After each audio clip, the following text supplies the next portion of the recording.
kata-kata mengalahkan iblis, sedangkan Yesus tersebut maha kuasa. Untuk apa dia harus mengorbankan dirinya, sedangkan dia maha kuasa gitu loh. Jadi apa?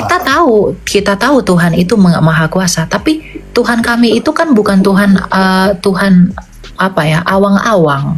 Dia mengatakan dia maha kuasa, tapi bagaimana dia membuktikan kemahakuasaannya itu? Semua agama di dunia ini, brother, itu mengaku dia maha kuasa. Ya, tapi kalau hanya mengaku nggak ada bukti itu nggak berguna. Tuhan kami itu adalah Tuhan yang penuh pembuktian. Dia mengatakan, akulah, Yesus berkata apa? Aku berkuasa atas surga dan bumi, dalam Matius 28 ayat 17-18. Bagaimana cara Yesus membuktikan bahwa dia berkuasa atas surga dan bumi? Dia berkuasa atas hidup dan mati. Dia membuktikan kemahakuasaannya itu dengan apa? Masuk ke dalam kematian, merusak kematian itu, bangkit sebagai pemenang. Itulah mengapa murid-murid Yesus rela dianiaya, karena mereka melihat betapa ajaibnya Yesus Kristus itu. Ya, kenapa harus merusak gitu, Kak? Sedangkan dia maha kuasa itu loh. Ya, nggak harus merusak. Dia membuktikan kemahakuasaannya itu dengan mengalahkan kematian itu. Ada buktinya dong. Kok saya percaya. Sedangkan yang menciptakan kematian kan dia. Kok dia mengalahkan kematian? Itu salah. Itu Tuhanmu yang menciptakan kematian. Tadi saya udah katakan, kamu nggak nyimak.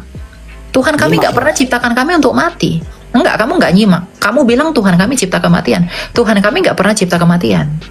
Kematian. Dia kan maha kuasa, Kak. Kalau maha kuasa itu kan menciptakan semuanya dengan kehendak dia kan. Oh, berarti Tuhan kamu menciptakan kematian? Ya, Kak. Kalau kami percaya. Berarti Tuhan kamu menciptakan kamu untuk mati. Enggak juga, Kak. Innallaha ya'budun, Kak. Kan dia yang ciptakan kematian. Iya, memang betul. Karena dia maha kuasa. Kalau dia ciptakan kamu, kalau dia ciptakan kematian, berarti dia ciptakan kamu untuk mati. Iya. Ya berarti ya itu Allah kamu, Allah kami enggak. Berarti Allahmu Allah kematian, Allah kami Allah yang hidup. Gini. Jika ini Allah kalian tidak menciptakan kematian, lantas yang menciptakan kematian tersebut siapa? Manusia itulah yang mendatangkan kematian pada dirinya. Tuhan berkata kepada Adam dan Hawa, Adam, ya, Tuhan berkata begini, Adam, jangan makan buah itu ya. Kalau kamu makan buah itu, Adam, kamu akan mati. Nah, sekarang Adam makan buah itu, yang pengen mati Adam atau Tuhan? Ya, anggap saja Adam dulu kan. Ya, jangan anggap itu nggak ada dalam iman kami. Ya, dalam iman kami itu, Kak, gini loh, Kak. Soalnya nah, itu makanya makanya saya katakan gini. Iman kamu, standar iman kamu itu nggak boleh digunakan dalam iman kami. Kenapa? Kamu lahir 700 tahun setelah kami. Jadi implikasi teologimu itu nggak nyambung sama kami. Ya gimana mau nyambung, Kak? Soalnya kami kan makanya begini, kamu harus bertanya bukan untuk membenturkan hermeneutika iman kamu ke kami. Nggak ada kami membenturkan. Nah, makanya bertanya tadi, Kak, kan setiap perkara pasti ada penciptaannya kan. Kematian nggak mungkin dia berdiri sendiri tanpa ada yang menciptakan, gitu aja loh, Kak, sebenarnya. Memang nggak ada yang menciptakan. Memang kematian itu diciptakan, tapi bukan Allah yang menciptakan. Manusia itu yang menciptakan kematian itu. Oh, berarti di alam semesta tersebut ada yang diciptakan bukan dari Allah yang menciptakan, gitu ya? Tercipta. Okay. Berarti kalau kamu menyakiti orang, kamu berdosa, berarti Tuhanmu yang menciptakan dosamu. Iya, Kak. Kami itu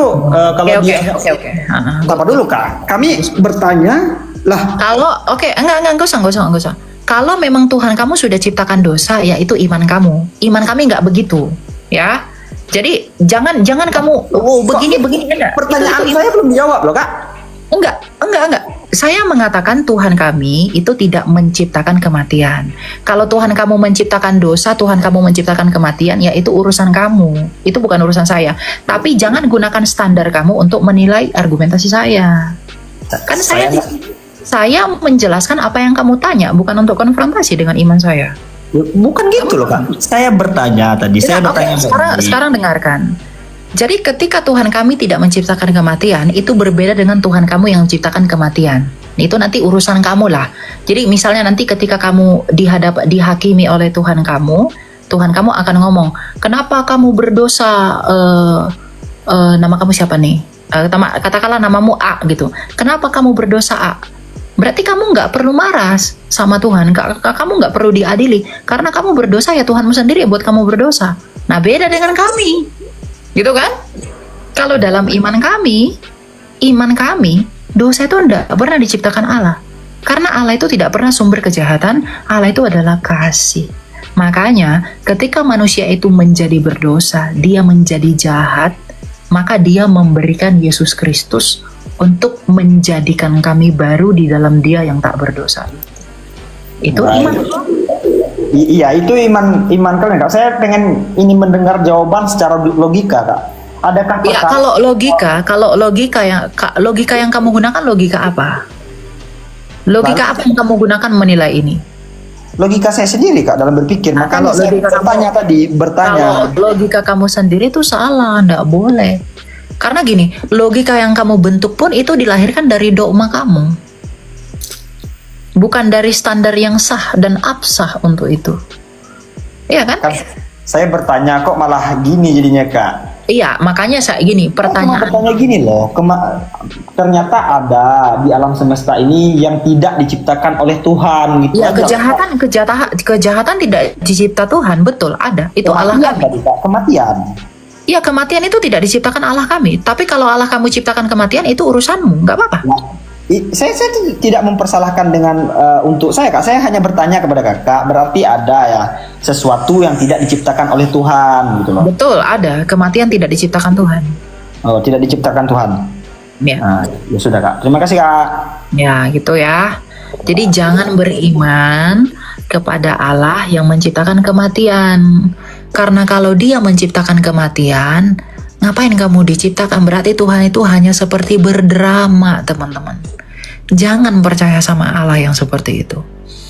Allah menciptakan manusia untuk hidup, lalu dimatikan. Untuk apa?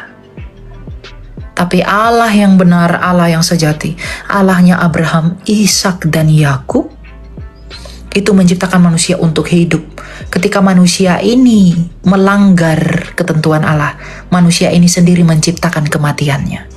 Maka ketika manusia ini mati, Tuhan sendiri menjangkau manusia ini untuk hidup kembali di dalam Yesus yang adalah hidup.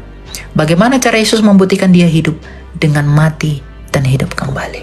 Inilah Allah yang sejati. Ya, inilah Allah yang benar. Inilah Allah yang sempurna.